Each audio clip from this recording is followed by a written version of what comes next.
Hi there, just getting back in touch with the narcissistic topic. I just got an email after half a year that the narc still loves me and that he still misses me and sees me every day in every action that he's doing. And I just want to bring out here for everyone that after such a self-healing process that I've been through, he would be amazed if I would stand in front of him and total different person. So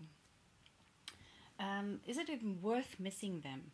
It's like the phases where they were Prince Charming at the beginning, and when, you know, even in his worst moments with me, he still had charming moments. He still had these moments of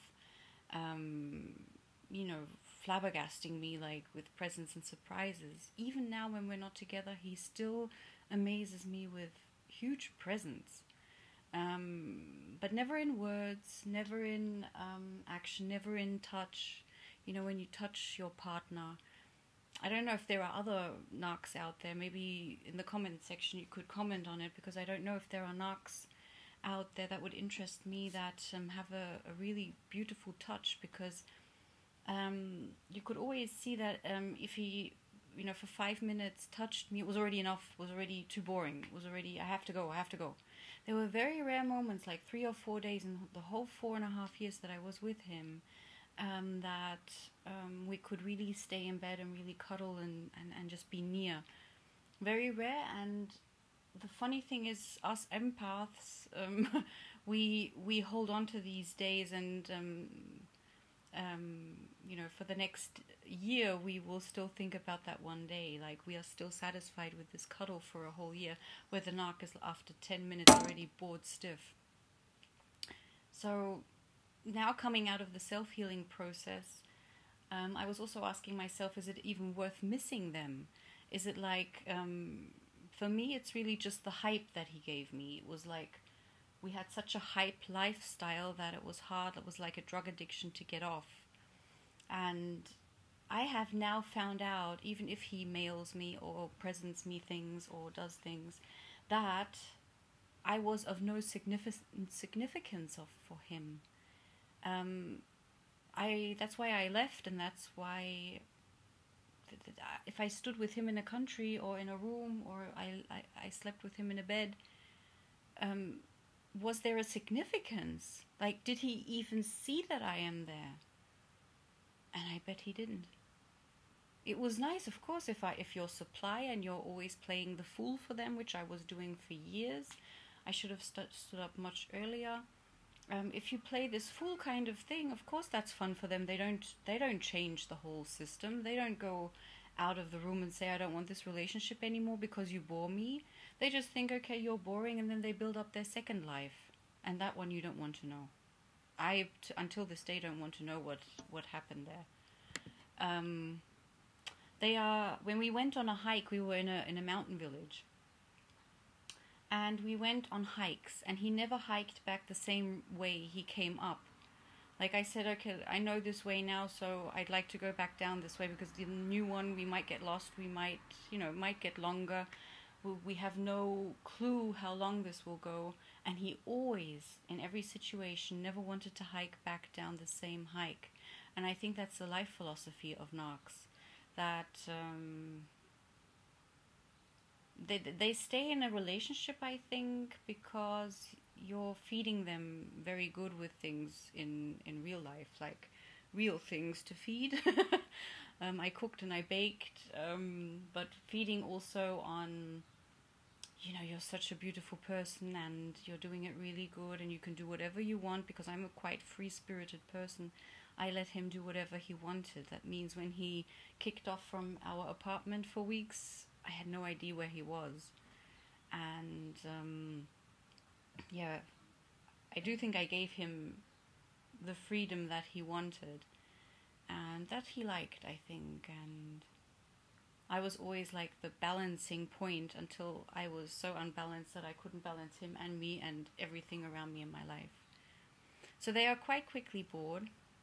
It fades quite quickly. That's why they are such a adrenaline junkies. They are like, you know, they always need like the fix, the new fix, so I don't believe that they can just be with one woman. I don't believe that, because if they are in everything else, like the hikes, and you're just, in the moment he comes through the door, he plays the significance. And if you have the feeling, am I with a narc? You just have to watch the two sides. Sometimes when they are just like on a bike, or for instance on that hike, and you watch them and they go into this, they have these moments of, you think you're there in meditation, and they are just inwardly, you know, as if they are rethinking everything, as if they are rethinking and replanning their next step. And those are the moments where you should run. They treat others much better than you. That means the significance of you being at home, you will not feel that anymore one day. They can hold it up for a while. I think every narc totally different. But one day they will come home and they will just be like they are. Like they really are. They stripe off their shoes, and then there's no holding back either aggressiveness or blabbering. Blabbering is something they love to do. Or talking bad about other people. Like they say, oh, this and this happened today, and then this and this should be done. And they were always talking about what happened and how to process it. And there was no other, I always said, talk about something else. Talk about us. Talk about something else. Talk about trees. Talk about bakeries. Something. And he didn't switch. He couldn't. It was like they have an extreme plan running, and this extreme plan has to be so extreme that it's not boring for them. And for everyone else around them, it sucks out the whole life, and you just feel, stressed. That's all I can say. If you feel stressed with your partner, with me, it became even to a point where he was bothering me in the room. I had another narc that was at work, and that one was also bothering me quite a bit, and so I had two narcs all day. So I thought my life is not good. So I had to really change it. They say that they love you, but they treat you as if you could be replaced. Like, we went on a lot of journeys, and on every journey, I always said to him, if I'm with you or someone else, I don't think that would be any difference. It's not like we had anything to talk about that was just between us, or it was intimate, or it was loving, it was touching, it was communicating, nothing of that sort. It was like he was running his agenda, and I was as stupid as a fool. He loves fools, running behind him, and I was really running behind him. It was a wonder that he didn't give me the luggage and say, you know what, I'm already running to the gate, you take the luggage. They just, I don't know, they just treat you as if, I don't know. When they get used to you and they get bored with you, somehow they don't turn around and just leave and do something else like they should. They should live this single life and one night stand life and just run with the next one. But they start to stick with you, which is also, I think, a bit pervertic, because then they start to stick with you and make your life hard. Instead of just saying, you know what, you're boring for me, I'm going for something else. And they should never marry, because they should just do their thing all day. He also always went after his instinct. So I think if he even had a moment with me that I was significant for him, I do believe that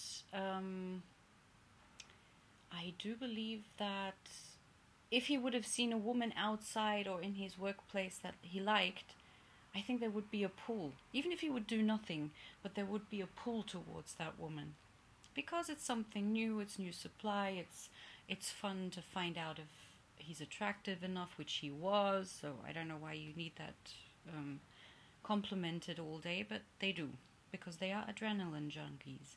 And if they're adrenaline junkies, he did it with his food, with his hikes, with his sport, with his journeys, with his family. Everything had to be a huge hype. And just sitting down with me for 4.5 years, I don't know why. I really don't know why. The attention just drowns you.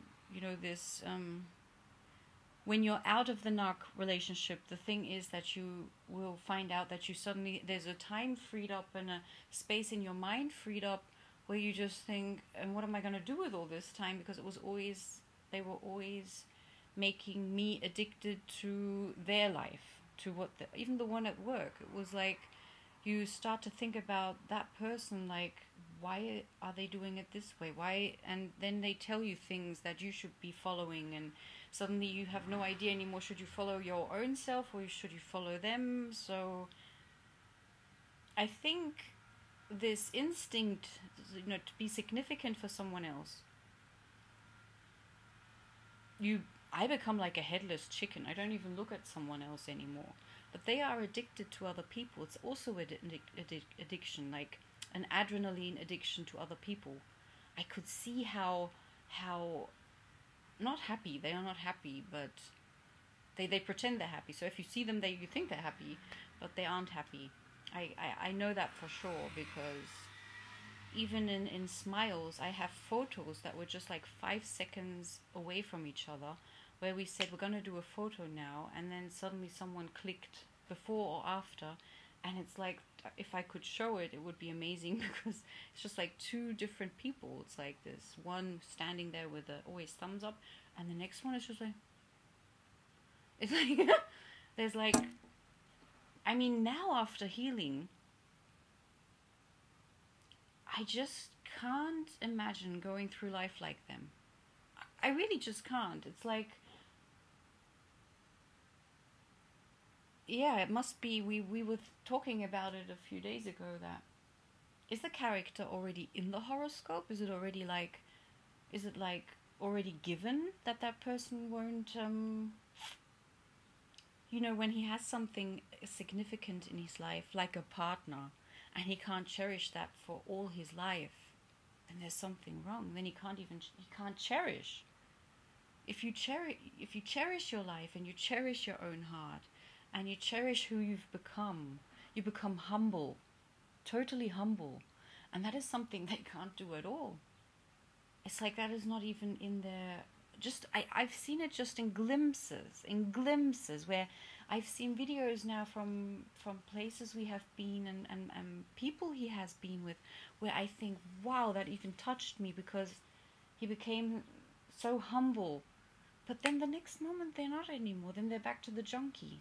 So I think there must have been so many processes. Maybe it's in them already.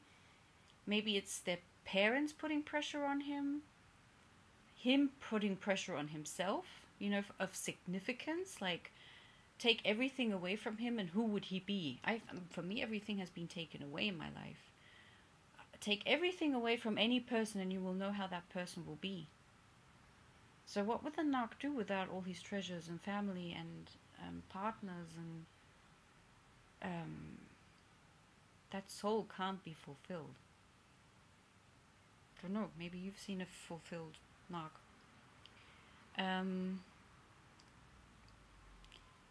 They are always on the lookout. That is the significance part. They can be talking with you the most highest things at home, like we were going into spiritual texts and everything, and you think, my God, where did he take that one from? And he can go outside, and then they are always looking. They are always looking how their reputation is, the significance. It's just about them. That's all you have to know.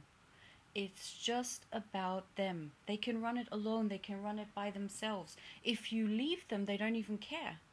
They will maybe go into a tragedy-like feeling of crying, but their life will go on, believe me. Mine always said at the next bus stop, that's what he said when he was a single, he said, but I believe it's his whole way of being, is on the next bus stop there will be another woman. And that's not how I think. I think if two people really cross-meet and find themselves significant and can have something to give each other, and can be very peaceful with each other in words and sentences, and just sitting on a couch or watching me painting or going on a journey, I think that's the biggest present you can get. The biggest present. And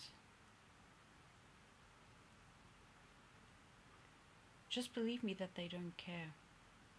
But even now, after half of that year now, where I have absolutely no contact, it's not worth missing them, because all they do is just bring your heartbeat into like a, does it feel light around them, or does it feel hard around them? And he felt as if he was a rucksack of mine. And I think a man in a world, maybe I'm too old-fashioned, but a man should be like carrying the load that I have on stress also, and I'm carrying his stress too. So